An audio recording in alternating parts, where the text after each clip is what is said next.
have been very intimately also associated with a teacher, Dr. S.N. Rayana, whom I consider to be one of the best psychogeneticists in the country. There are other distinguished colleagues here, some of them very senior, including Dr. Deepak Panton, Ashok Kumar Singh, who has been very dear to me for almost 30-35 years now.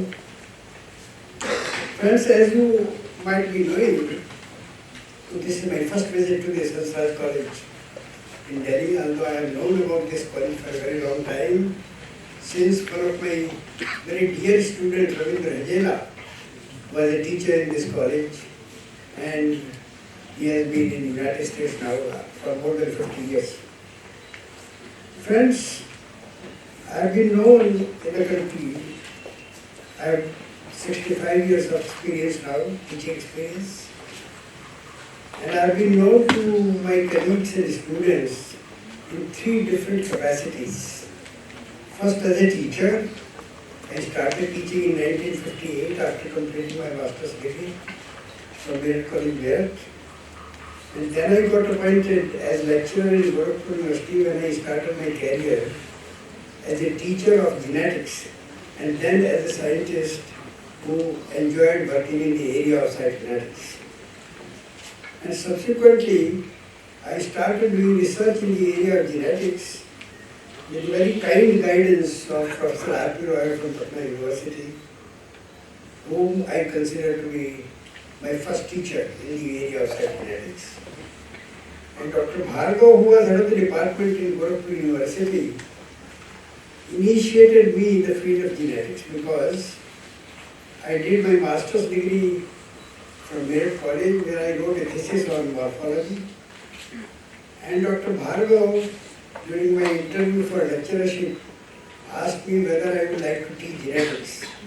And that was a condition for my appointment. I accepted it. And this is how I got initiated in the field of genetics.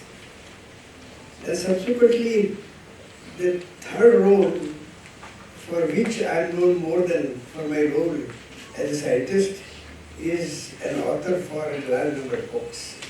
I got initiated into writing books in early 1970s when I conducted a teacher improvement program in Meerut University. I just got appointed in Meerut University in 69 and in 70 Professor Puri was sanctioned a leadership program from University Grant Commission, and Dr. Puri wanted me to conduct a training program for college teachers in the area of genetics. And there were 40 participants, all teachers in degree colleges like Hansraj College. And these teachers had this training program for about 40 days, giving lectures on different areas of genetics and molecular biology. And during this period, we compiled a writer, which became a book-like form, and I requested the university to publish this book on no profit, no loss, so that the students get it. But the university refused to do it. And then one of my students, who was a publisher in Meerut, approached me repeatedly that I should get this book published from him. You know that at many places in the universities, writing a book by a university teacher used to be a disqualification. And therefore I thought that I should not really write a book because it might bring some discredit to me. But this student of mine, who is a publisher now, insisted, and therefore I had to agree to write that book, Cytology, Genetics and Evolution, published in 1973, for which the foreword was written by Dr. Pavanathan, who has recently been awarded Bharat Ratna. I wish he had it before he really passed away. So friends, you see, teaching and research have been equally important in my career, I must tell you.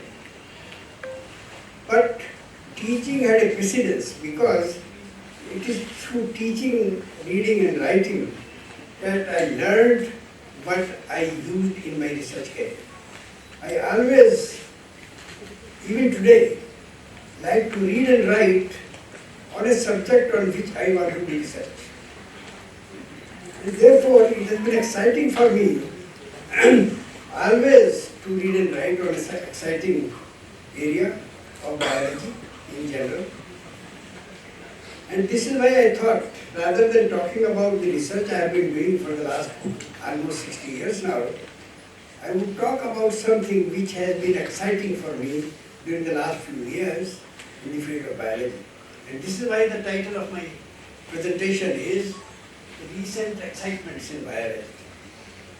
There are a number of different areas which I have listed here.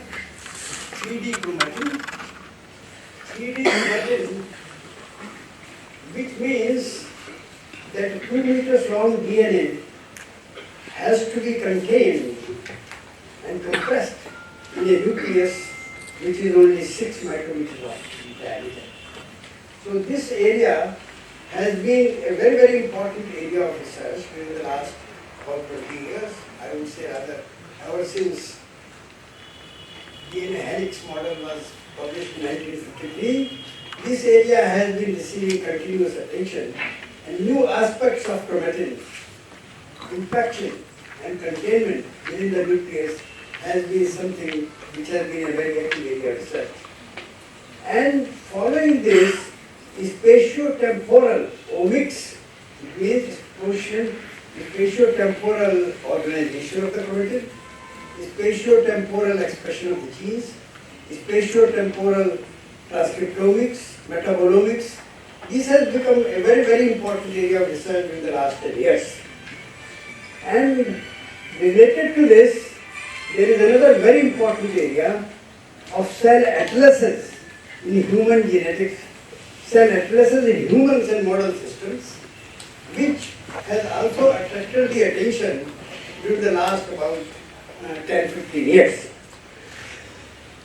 Because there are about 40 trillion cells in human body, and these cells are organized in tissues in the body in different manners, and the chromosomes and the genes contained in these cells have different organization within the nucleus, and therefore it was considered necessary for about 10-15 years ago that cell atlases should be prepared for different tissues in the body, indicating how the chromatin is organized in different cells and how the genes express in different tissues in space and time, spatio-temporal. You see the expression, the organization of chromatin within the nucleus and the expression of genes within a cell, it varies not only in different tissues of the body, but also within the different cells of the same tissue. So this has been a very, very exciting area, which excited me to and led me to reading some of the information which has been generating almost every year. Then these last two topics are not so exciting now because they are known for quite some time. But the two papers which appeared last year on CRISPR excited me because they were new. I will tell little briefly about it. And then Earth Biogenome Project is one of the mega projects which initiated in 2018 and will continue up to 2030, where the genomes of 1.8 million extant species will be worked out in great detail. I wrote an article on this Earth Biogenome Project just 2 years ago, which was published in Trends in Genetics, because at that particular time, as I will show you later, a series of articles were published on Proceedings National Academy of United States of America, and writing and reading those articles, I felt that this is the information which I should write in a form so that the students learn about it. Then,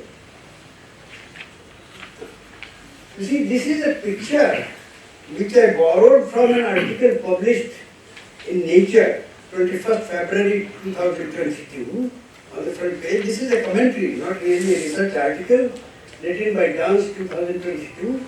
And this picture, as you can see, has a musket or a cartoon where each color represents a chromosome and each dot is a gene location within the chromosome.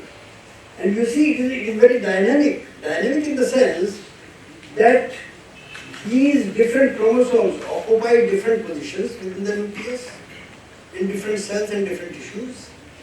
And then the different genes contained on this chromatin and chromosome, they may be expressed in one cell and may be silent in the other cell. So this is the kind of formula. This particular diagram was really borrowed from a Caltech molecular biology lab by veterans, where active work on this area was being done at that particular time. So I will devote some time on this 3D reconstruction of a nucleus in the following slides, as you will see. You see, every year, Nature and Science, during the month of December, they publish what was most important in the year which has gone away, 2023, and what is going to be the most important area in the next year, 2024. And therefore, in the Nature, 22nd January 2024, there were 7 technologies which were considered to be the most important areas of research during the year 2024. And these are listed here. All of them are not very interesting for me to talk about. I have selected some of them, which of course I have been reading already and therefore interested me. Large fragments of DNA insertion CRISPR, I have told, I will come back to that later on. Then super duper resolution. You see, the super resolution which has become possible because of biochemistry and microscopy techniques which have been developed during the recent years and made it possible to study the chromatin organization within the nucleus to a very, very fine detail. And then of course this cell atlases which have been prepared from different tissues of human beings and also from different model organisms like mouse and other organisms. So these are the 3 important areas which I will cover, and the next slide will show you. You see, this is organization of DNA and histone proteins within a chromosome at the different levels of compaction. You see, it reminds me of 1953 when double helix model was developed, proposed in 1953, and from 1953 onward, major efforts were devoted to understanding the organization of chromatin, because such a 2-meter long DNA has to be compressed and contained within a nucleus which is just a few micrometer long, and therefore during 1953 to 1973, large number of models. When I was teaching, I remember I used to read new models almost every 3rd year, and they were mostly theoretical. Some of them were based on experimental evidences also. But I remember that there were a number of models which were proposed during these 20 years, explaining how the chromatin may be contained within a small tiny nucleus. Then in 1973-74, for the first time, nucleosome model, most of you must be familiar, was proposed. And following this, during the last about 50 years, extensive research activity has been going on throughout the world to find out how these nucleosome units present within the chromatin are organized within the cell, within the organism in a spatio-temporal manner. And then the compaction of this nucleosome monomers into the form of secondary structure, tertiary structure are proposed during the last several years, 2 to 3 decades, and you can see that the chromatin compaction from the nucleosomes has been explained later on in the form of a solenoid model, a zigzag model, and then more recently during the last about 10-15 years, it has been suggested that no single model for compaction will hold good because there are large number of different types of organization which are found in different cells and different tissues of the body, and therefore polymorphic models were suggested. You see, this is one of the latest one, nucleosome, as I told you earlier. Olin and Olin saw certain structures within the nucleus which were not called nucleosome at that particular time, they were called new bodies in 1974. And then Roger Kornberg in 1974 coined this term nucleosome, and then during the next 25 years he published another article in 1999 where he described the progress made during the 25 years ranging from 1974 to 1999. You can see in this case that there are 4 different histone proteins, most of you must be familiar with it, which are present at the center, and then DNA is wrapped around it. And these histones have histone tails, as you can see. See here, you can see the acetylation and methylation, in this case, methylation, acetylation, which are responsible, which are epigenetic modifications, and which are responsible in regulating the activity of genes which are present in the body. Then the next one, you see these are chromatin compaction models, solenoid and Z models. You can see the solenoid model is one turn starts, and there are the zigzag models which differs. Solenoid model is called as one start model. In zigzag inter DNA connects 2 opposite nucleosomes in the case of zigzag model. So you can see that initially these 2 models were proposed, but after 2010 it was suggested that the compaction is polymorphic. Different models may be present in different parts of the tissue and in different cells of the same tissue. Next please. You see these are different models. You can see once again one turn model and 2 turn models, and on the bottom you can see the polymorphic models, which are large number of different types of models which were proposed in different tissues and different cells, and also during the different status, different state of the cell, during the expression and during silence. Next please. You see the organization of the chromatin and the model also depends upon nucleosome repeat length. Between the 2 nucleosomes, the nucleosome repeat length varies from 154 to 189 in the transcriptionally active cells and 190 to 240 base pairs in the transcriptionally inactive cells. So you can see that this length between the 2 nucleosome repeat length varies in different genes, different tissues, different cells of the same tissue. And therefore models are proposed. Next please, yes. Okay. You see then 2002 was an important year in the area of the study of chromatin compaction, and a paper was published in 2002 in Science by Decker, 2002, and this attracted my attention when I consulted the paper in 2022, which I showed you earlier, and that led me to this particular paper, which was the first paper to be published on the basis of biochemistry, and a technique was developed which allowed you to understand the chromosome conformation, which explains the activation of genes. You see, sometimes within the same chromosome or within the same nucleus, there may be 2 loci which are distantly located, gene and enhancer, for example. And they have to come together, and with the help of certain protein binding, then the expression of the gene takes place.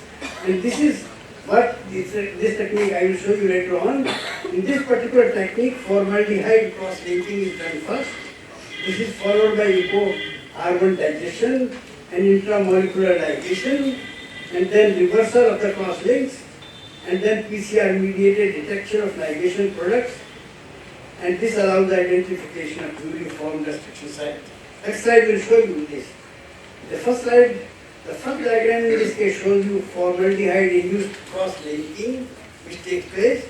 The two different parts which are far away on the same chromosome, they come closer for the purpose of gene expression, like an answer and the gene which is to be expressed. And these two loci which have come together, they are cross-linked with the help of formaldehyde. And then ligation is done, followed by intermolecular ligation, as you can see, and then reverse cross-linking, which brings these two components, these two segments of the chromosome together, so that you can identify these two chromosome segments which come closer to each other only for the purpose of expression. So identification of segments of chromosome or chromatin which come together just for the purpose of gene expression was the main question which was addressed in this technology, which has become the first paper in the area of chromosome chromatin by in the last 20 years. I think there might be hundreds of papers which have been published following this particular technology, which was published in 2003. Next please. Then another very important technology following this 3C technology was published in 2009, which is called high-C technique. In this particular case, the most important component of this technique is that biotin labeling is done at the ligation junctions, with the help of which you can extract only those segments which are close to each other and have been brought together due to cross-linking, and so that you can remove all other chromatin from the system, so that you can identify ultimately and prepare high-C contact map. At the end you can see high-C contact maps can be prepared, which show all possible pairs of contacts of the loci which have to be brought together just for the purpose of expression. Next please. You see, this is again the same thing, high-C chromatin. You can see in this particular case also that there is biotin labeling. This is the most important part of it. Biotin labeling is done after cross-linking, and this biotin labeling will allow you to fish out only those segments which have been brought together just for the purpose of gene expression. And as a result of this, it has been shown that chromatin at different scales are present within different nuclei. Some of the next few slides will show it in more detail. You see, these are the different technologies which have been developed over the years, starting from 3C technology, which was published in 2002. In the next 5 years, about 2007 and 2008, there are a number of technologies which were developed, 3C, 4C, 5C, 6C, 7C. These are different technologies. By 2007 or 2008, all these technologies were developed, which give you different levels of information, which are detailed here. And then high-C came. High-C came in 2009, and then single cell high-C and GUPTA. GUPTA means chromatin immunoprecipitation. It means besides the loci which are brought together for the purpose of gene expression, there are proteins and non-coding RNAs which also participate in gene expression, so that if you are also interested in finding out how a particular protein binds at that particular site where the two loci are brought together for the purpose of expression, then you can immunoprecipitate with the help of antibodies the protein in which you are interested, and then you use this particular technique, GUPTA technique, chromatin interaction analysis with paired ending tag sequence. Next please. You see, these are the cartoons showing how these techniques work. Part of it I have already explained. In the first case you can see GUPTA, there are antibodies, and these, with the help of antibodies, you will immunoprecipitate the portion of the chromatin to which this particular protein binds, and cross-linking plus the immunoprecipitation technique allows you not only to identify the loci which are brought together for the purpose of expression, but also the association of a particular protein which takes part in gene expression with the help of antibody. And there are other modifications then of the same technique which are also listed I see, I have already talked about that piece. Chia PET and high C, these are the two techniques I have already briefly introduced. Chia PET, I told you that this is the antibody with the help of which you can immunoprecipitate that particular segment of the chromatin where this protein is taking part in inducing gene expression along with the loci which are brought together for the purpose of gene expression. And similarly, there are another one.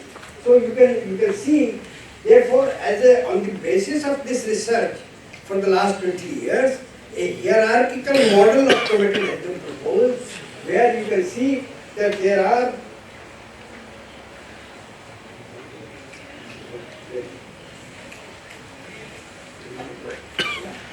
these are chromosome territories within the nucleus. It means that chromosomes and chromatin is not randomly organized within the nucleus. There are chromosome territories, most of you must be familiar, because the concept of chromosome territories is not very new. We know it for a fairly long time. And then within the chromosome territories, you can have compartments, A compartment which is active, where gene expression is taking place, and B compartments which are not active. So you can prepare maps in this fashion which are important for the study of the organization. Next please. This is actually the hierarchical model of chromatin which has been developed during the last about 20 years. You have chromosome territories within the nucleus, and then within each territory you will have compartments, two types of compartments, A and B. These are A compartments which are active, in activation silent, and B is silent, and then there are chromosome domains which are present here, and then the nucleus also. This is a hierarchical model which has almost been universally accepted now about the organization and function of chromatin. Next please. In spatio-temporal omics using single cells, this is a technique which has more recently been developed during the last about 10 years. In this case, as I told you earlier also, that the different genes and different parts of the chromatin, they are organized in a spatio-temporal manner, and their expression is also involved in a spatio-temporal expression. Space and time, you can see in this particular case that you have different neurons within the brain, for example, their organization within the brain, and how these are silenced and activated within the brain, and you study each individual cell, actually thousands of different nuclei, genes which are present in the chromatin. They are all isolated in single cell basis, and their organization is studied in great detail with the help of these techniques. Recently I was in Australia, where PAG Asia conference with PAG Australia. There also I found that many Chinese scientists talked about several presentations involved spatio-temporal omics. It means expression of genes or expression of chromatin in a spatio-temporal manner, in space and time. It changes in space and time. Next please. Chromatin differs in plants with large and small genomes. You can see differs. You can have large genomes will have more compaction and small genomes. So there is a difference not only in different cells of the body, but also in plants with small genomes and large genomes. And another very important area which is growing now is the spatial genomics. You see, we have been doing genomics for the last more than 20 years. The first genome of plant was sequenced in 2000, December 2000, I remember, and during the last about 22 years, hundreds of different genomes have been sequenced. My own student Rajiv Vashne is credited for sequencing a large number of genomes in case of pulses. So sequencing of genomes has been a very active area. But organization of this genome within the nucleus, that is more important and has gained more attention during the last about 5-6 years. How genome is organized. You see, it is not static. The genome is not present static within the nucleus. You will find that the organization of different genes and chromatin within the nucleus differs in space and time. And that is a very active area. You see, this shows what I am talking about. It means that if you see this developing embryo in case of Drosophila, you find that from the anterior to posterior position, showing spatial difference. And then, if you look to the developmental stages, then earlier and later, so the expression has been studied, spatial organization and temporal expression from different parts of the same cell, and then at different stages of development. You study and you find great variation in space and time to the expression of the same genes. Next please. In case of plants also, you can see you have 16-celled embryo, you have heart stage embryo, and as the plant grows, you can study in different cells and different tissues the expression of large number, thousands of genes, and you will find that the expression and organization of the chromatin in genes differs over time and space. Next please. Then cell atlases. You see, this has become a very important area. The preparation and development of cell atlases is considered to be one of the most mega projects in the field of biology. And there are several projects, but one of them is Human Biomolecular Atlas Program, HUBMAP, which was developed some time ago and has recently been completed. I will talk about it later on. And you can see that it will have developing new tools and technologies, establishing tissue mapping centers, and collaborating with single cell centers. So single cells have been isolated from large number of different tissues, and then in these individual cells, the organization of chromatin and the expression of genes has been studied in great detail. Next please. Human brain project, this has been completed. You see, last 10 years, it was considered to be one of the mega projects, much bigger project than the Human Genome Project, which we are talking about. You can see Human Brain Project involved sequencing and imaging technologies involving individual cells. And in 2023, you can see that 9 papers were published in July 2023 in Nature on cell atlases of placenta, institute and kidney in case of human beings. And then 21 papers were published in Science during October-November 2023 on the same subject. Development of cell atlases in different tissues and different parts of the same tissue. See, this is the title cover of the Nature where these papers were published in December. Brain map, high resolution transcriptomy and spatial atlas of cell type in whole mouse brain. Mouse was one of the organisms which was also examined in script. Next please.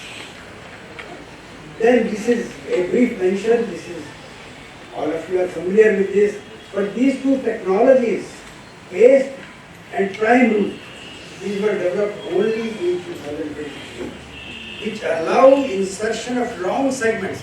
You see, CRISPR technology has been developed for replacement of individual bases, base editing, and therefore it was not possible before 2023 to insert or replace large segments of about 40 kb into the nucleus, replace it with the help of CRISPR technology.